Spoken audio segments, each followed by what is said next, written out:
Eder, Mech, Pallister. Vogliono farci vivere in un mondo dell'assurdo. Non c'è logica nessuna in quello che dicono. Come lei ha vissuto per 20 giorni, dove cavolo era? La logica, questa è la logica. Sono 3 compleanni di Liliana che non abbiamo festeggiato il suo compleanno. Noi avevamo un nostro modo di festeggiare. Sparavate fuochi d'artificio? Cosa facevate?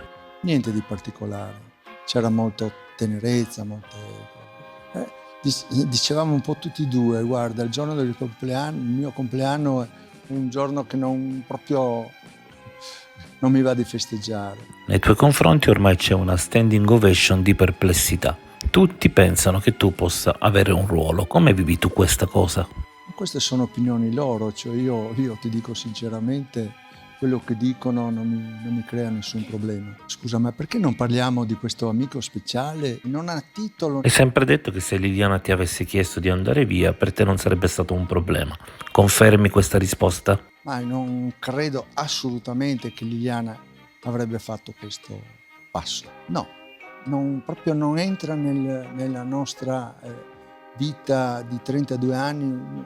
Cioè, noi avevamo la sincerità, le cose, per carità, battibecchi, ognuno aveva le sue cose, perciò non c'era nessun problema.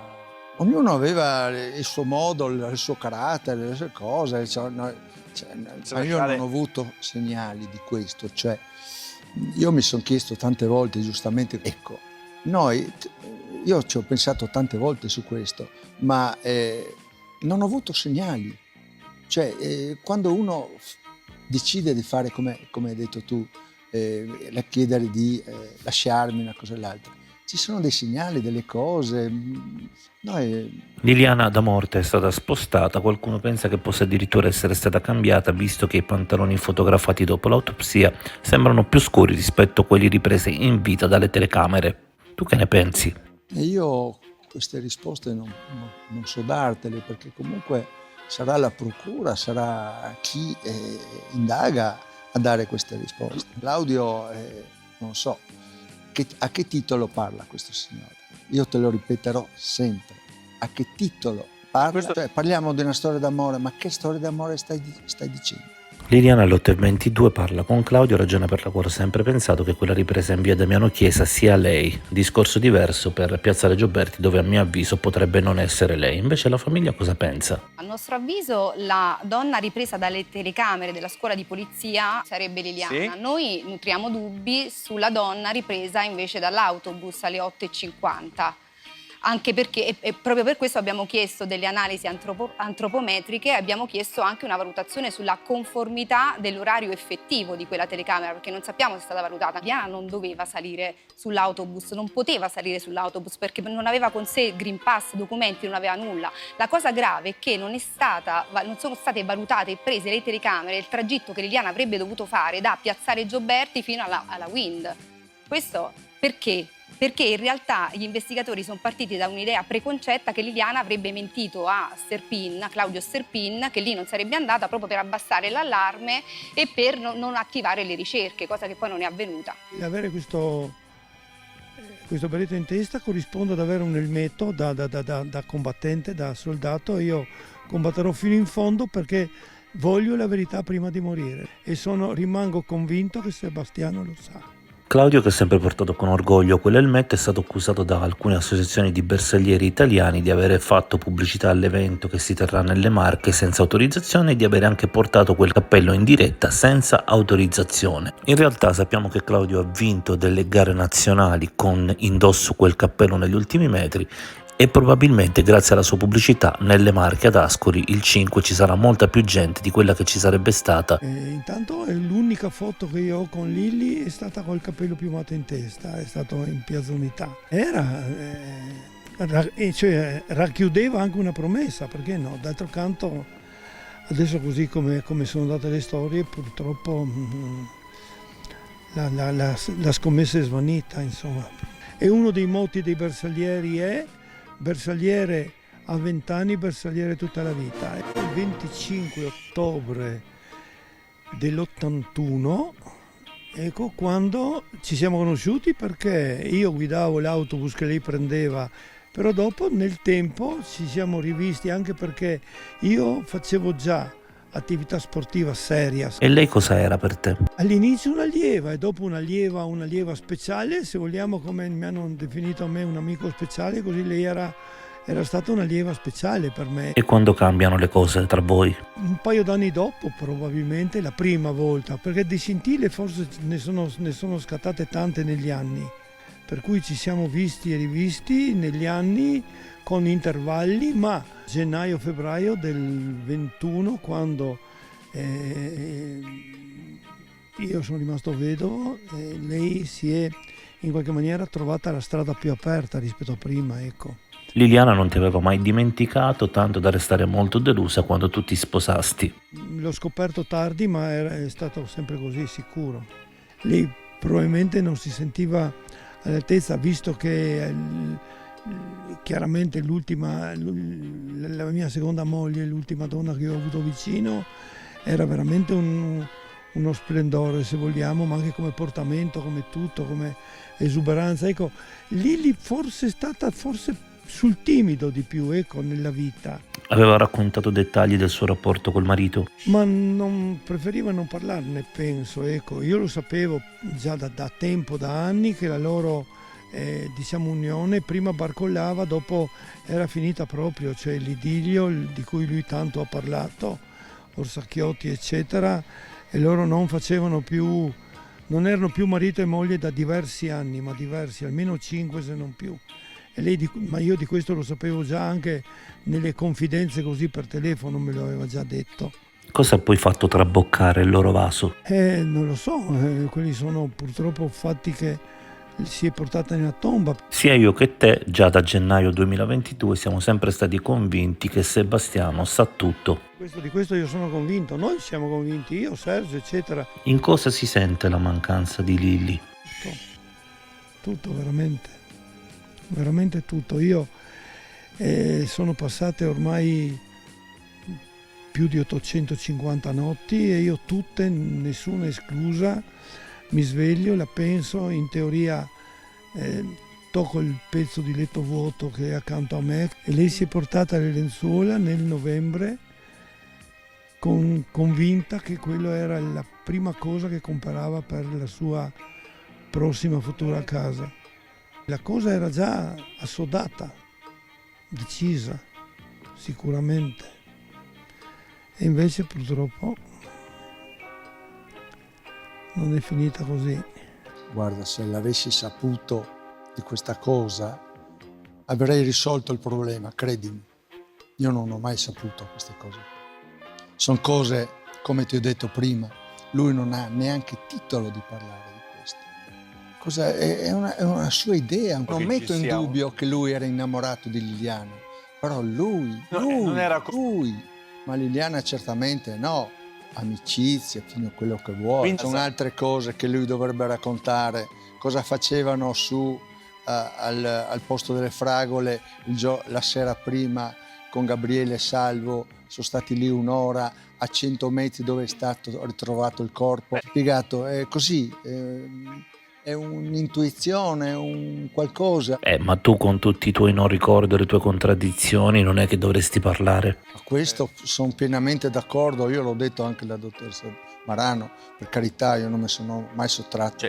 Uno che perde la moglie in questo modo, tutto quello che è cresciuto piano piano, non ti butta fuori di testa. Però da un lato dici che non lo puoi vedere, da un altro lato sei andato a tifare per lui alla gara dei tuffi, fotografandolo e riprendendolo. Io sono andato là proprio per vedere, per provocarlo un pochino, per vedere cos'è. Questo lo dice lui? E mezzi uomini. Mi fa piacere che ricordare il cartello che spose Claudio alla gara dei tuffi ti fa sorridere. Guarda, lasciamo perdere. Guarda, io solo una cosa ti dico.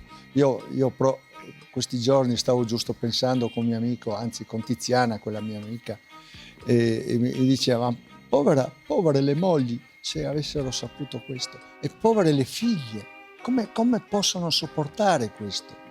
come possono? Mi fa piacere che ti senti ancora con Tiziana K, persona con la quale nei primi mesi mi sono sentito tantissimo per telefono anche io, perché è una brava persona e ti potrà sicuramente sempre consigliare bene. Comunque non divaghiamo, ti sei mai chiesto dove puoi aver sbagliato? Sono domande che mi sono fatto anche io. Ho sbagliato, tante volte ho detto mi sono sbagliato, cioè non ho capito. Sono cose che io non ti dico. Volevo dirti, sai quante foto ho fatto io, Liliana? Me l'hanno detto tempo fa. Parliamo di 700.000 foto. Era la mia fotomodella, ma no, ma in 32 anni. Sicuramente Sebastiano, nessuno dice che è stato lui ad uccidere la moglie, però sicuramente ci deve chiarire tante cose. Cioè ci sono interrogativi che urlano e che meritano delle risposte che Sebastiano non ha ancora dato. Perché blocca quel numero prima di andare a fare la denuncia in questura? Perché all'improvviso si ritrovano, dopo che la sua abitazione ha visto 3 sopralluoghi, all'improvviso si trovano quei cordini, quelle matasse all'interno di quel cassetto. Quando? Perché la dimensione temporale è importantissima. Il 9 Sebastiano viene sentito a SIT, gli viene chiesto il prelievo di un campione biologico per tipizzare il suo DNA, l'11 si trovano i cordini lì. Quando invece gli investigatori dicono che lì erano andati, avevano ispezionato quel cassetto e lì dentro non avevano trovato nulla. Sebastiano dice che le trova insieme ad una persona, la persona nega a SIT di aver trovato quei cordini insieme a lui. Quindi insomma ci sono poi perché nega di avere in uso quel magazzino, quante bugie sulla fede, sui soldi che ci sono e poi scompaiono. La mattina di Sebastiano potrebbero arrivare ulteriori colpi di scena dai telefoni cellulari di Lilli e di Sebastiano. Stanno facendo degli analisi, li stanno analizzando i tabulati e vedremo se può emergere qualcosa appunto che non va in linea con quanto dichiarato da Sebastiano. Cosa è successo a Liliana? Ecco, questa è una domanda a cui io non so rispondere, capito? Non so cosa dirti. Questa è ancora da scoprire esattamente cosa sia successo. Come mai c'era così tanto denaro a casa tua? Lo usavate per giocare a Monopoli? Ogni tanto faceva dei prelievi, basta, senza nessun scopo. Li teneva lì a disposizione per quello che poteva essere dei problemi, delle cose. Ma come io ho detto agli inquirenti, noi a casa avevamo 5-6 mila euro, 7 mila euro insieme. Un po' messi di qua, un po' messi di là. Wow, sicuro? Diciamo meno di 3.000 euro ho trovato. E prima che avvenisse invece il furto del fantasma immaginario, quanto c'era? Ma questo precisamente non lo so, ma una decina di migliaia di euro. E la tua risposta definitiva? Accendiamo? A casa non manca nessun soldo. In pochi lo sanno, ma tu hai confessato questa cosa perché io feci un video in cui misi di fila tutte le fesserie che avevi detto riguardo ai soldi che stavano a casa tua. L'Abruzzone su Rai 2 Ore 14 aveva consigliato agli italiani di venire a vedere questo video. Tutto ciò accadeva prima che la stessa Abruzzone fosse morsa dalla tarantola. Hai ragione, solo che la cosa mi ha disturbato moltissimo che qualcuno mi venga a fare i conti in tasca. Ma io ti dico, guardando adesso queste mie testimonianze, mi rendo conto che ero veramente stravolto e veramente... Io ti dico, abbiamo trovato 2.400 euro nelle cose di Liliana. Io comunque avevo, come ho detto agli inquirenti, 5-6 mila euro miei. Lei non aveva bisogno di questo perché abbiamo trovato 50.000 euro in banca. Io quei soldi neanche non sapevo che esistevano. No, in realtà Sebastiano fa precise dichiarazioni, perché lui va il 16 dicembre a casa degli amici Pino e Laura e contestualmente alla consegna della macchinetta fotografica di Lilli, che poi insomma dice che non tocca gli effetti personali di Lilli, poi non se lo ritocca, li regala anche, però dice che chiede agli amici se potevano tenere 20.000 euro nella loro cassaforte e loro si rifiutano. Stessa cosa con i vicini di casa. I vicini di casa vedranno dietro a degli elefantini un bel rotolone di soldi, un malloppo di soldi e Sebastiano dirà a loro se si tratta di 15-20.000 euro. Tant'è che c'è anche un investigatore che dice di dice sì, c'erano tanti soldi. Ok? Poi questi soldi scompaiono perché il 28 novembre, quando viene sentito a SIT nell'ultima SIT, a domanda precisa ma c'erano questi soldi, lei ha mai detto questo, Sebastiano nega e non si sa per quale motivo viene sempre creduto. Oggi voglio raccontare un po' quello che non ho mai raccontato. Noi abbiamo sempre avuto una vita normale, diciamo. Non abbiamo mai comprato niente di nuovo, né una macchina, né una moto, né una macchina fotografica, né un obiettivo. Eppure dalla perizia informatica sembrerebbe emergere che a casa tua ci fosse un negozio della Apple. E noi facevamo con quello che avevamo. Noi ostentavamo, cioè mi ricordo che andavamo fuori con gli amici, dicevo guarda che bello quel mobile là, sarebbe bene nella nostra casa in campagna. Cioè era questo modo di fare, capisci? E mi ricordo la questione di Pino e Laura, loro ci avevano chiesto che se potevamo prestargli dei soldi perché avevano da pagare non so cosa qua e là. E Liliana gli diceva ma sì, possiamo qualcosa qua e là, che poi non era vero. Ma non eri stato tu a dire di aver prestato dei soldi a Pino e Laura per finire la cantinetta? No, perché i vicini di casa l'hanno visto. Ma cosa dicono? Le prove, mostrare le prove. È possibile che tutti dicono sempre bugie? Certo che dicono bugie. Anche la cugina ha detto che gli ho chiesto di tenermi 7.000 euro. Guarda, e poi che Liliana gli ha detto che dice dai, che c'erano ancora tanti soldi. E dove? Il messaggio che noi abbiamo. Mostrare io i soldi. Io non parlo se le cose non sono vere, non lo posso dire. Poi cosa serve tutto questo? Cosa serve? Liliana passa anche per Piazzale Gioberti, e lei, no? Liliana passa davanti all'entrata della chiesa. Sì? Secondo me lei è andata sull'altro lato della chiesa, era lì che l'aspettava qualcuno. Il lato qua è il meno visto. Gli autobus fermi, ci sono gente che sale, che scende, che aspetta la partenza e si guarda attorno a quello. E d'altra parte è quasi, non dico che sia impossibile, ma è difficilissimo posteggiarsi con la macchina qua, l'autobus. Vogliono portare ancora avanti il sospetto che lei alla fine non sia mai uscita da casa. Stanno menando il camperlaio, no? Bisognerebbe focalizzare l'attenzione per quale motivo dalle prime ore del pomeriggio del 14 dicembre puntano tutti su Sebastiano. Liliana fino a quel punto è una persona che non è ritornata a casa in orario in cui tornava di solito. Perché? Perché Claudio non ha mai parlato di quella telefonata del 13 dicembre, l'ipotesi che Liliana gli abbia detto che era stufa delle sue ipotetiche pressioni di Claudio. È l'unico periodo in cui le telefonate tra Liliana e Claudio e sono così lunghe, se no sono telefonate strabrevi. Io credo che in realtà queste telefonate di Liliana erano del tipo: ciao Claudia, hai dormito stanotte? Hai dormito bene? Hai preso le pillole? Il rapporto di Liliana con lui era assistenziale. Si vede che Gabriele non la seguiva e passava un paio di minuti dopo di lei, molto più veloce di Liliana. Il 13 dicembre c'è una chiamata di 16 minuti tra Claudio e Liliana. Io l'ho chiesto tante volte, evidentemente se lui non vuole rispondere, perché gli abbiamo chiesto tante volte, cosa vi siete detto in 16 minuti? Non solo, ma sono stati riscontrati 54 passi di Liliana a casa. 54, evidentemente era agitata, era 11 qualcosa. Passi. 54 sono 11. e anche 48 centimetri, guarda. Sono 11 passi, non sono 50. Come distanza in questo caso ha ragione Sebastiano, ma questi passi verranno fatti non a casa ma presso il supermercato Giulia. No, sono 11 passi, No, deve leggere te lo bene, posso dire, bene te gli lo atti, posso va dire. bene, poi lo vedremo Comunque evidentemente qualcosa in Liliana non andava, perché evidentemente era agitata qua e là. Evidentemente il giorno dopo deve essere successo qualcosa. Noi abbiamo approfondito su quella telefonata di 12 minuti. Per voi, è una telefonata che arriva 16 minuti. di 16 minuti, sono sì, due, però ce n'è un'altra di 12 minuti, due giusto, giorni giusto, prima.